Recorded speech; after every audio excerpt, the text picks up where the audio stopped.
Good morning class. आज हम हिंदी का पार्ट 2 कक्षा 3 नकल के लिए अकल ज़रूरी। मतलब अगर चीटिंग कर रहे हो तो उसके लिए भी दिमाग होना चाहिए। अब कैसे, वो पार्ट पढ़ के देखेंगे। बहुत समय पहले की बात है।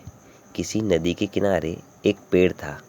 उस पेड़ पर एक कौवा रहता था। उसी नदी के पास थोड़ी दूरी पर एक बगुला भी रहता था। बगुला सुबह सुबह नदी किनारे आता और मछलियाँ पकड़ता था। कौवा पेड़ पर बैठे बैठे यह सब देखता रहता था। एक दिन कौवे ने सोचा कि क्यों ना बगुले से मित्रता की जाए।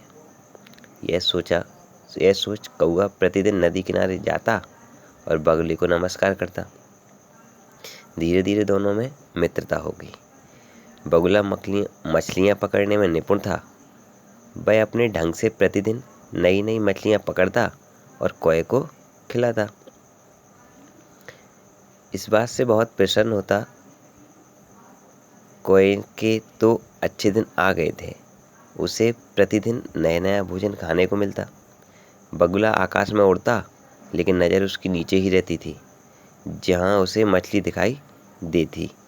और वह तेजी से नीचे आता, अपनी लंबी चोंच पानी में डालता और पैर ऊंचे रख झट से मछली पकड़कर किनारे पर आ जाता था।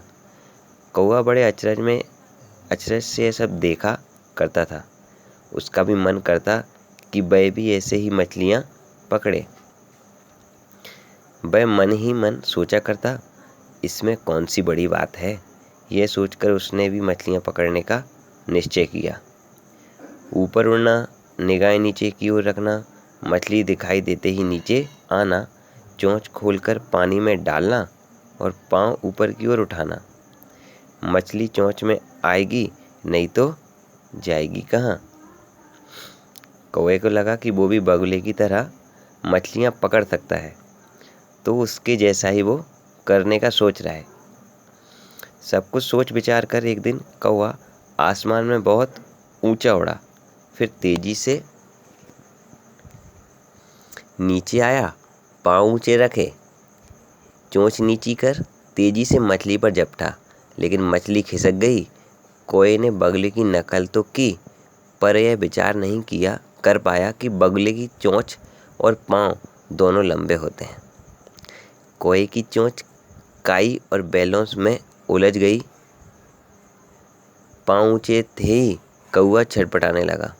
चोंच छुड़ाने की बहुत कोशिश की, पर सिर पानी में डूबता ही गया। तभी बगुला वहाँ आ पहुँचा। उसे कौवे पर दया आ गई।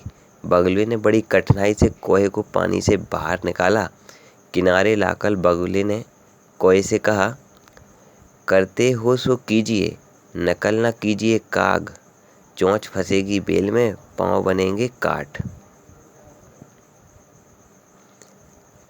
कौवे ने उसको बोला, अगर आप कुछ करते हैं तो कीजिए, लेकिन नकल करके नहीं।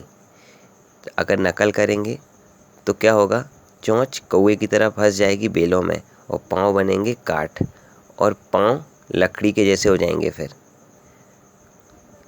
कौवे को अपनी गलती पर बहुत पछतावा हुआ। उसने अपने मित्र बगुले को उसकी जान बचाने के लिए धन्यवाद दिया और भविष्य में किसी की नकल न करने का भी निश्चय किया। कौवा समझ गया, नकल के लिए अकल आवश्यक होती है। ठीक है, तो क्या समझ में आया कि अगर नकल आप कर रहे हैं तो उसके लिए भी अकल की ज़रूरत है। अगर अकल नहीं है नकल करते में, तो या तो आप चीटिंग करते समय ही पकड़े जाएंगे, नहीं तो फिर उसका बुरा परिणाम होगा। इसलिए नकल करना ही नहीं है कि आपको बुरे कामों में अकल लगानी पड़े।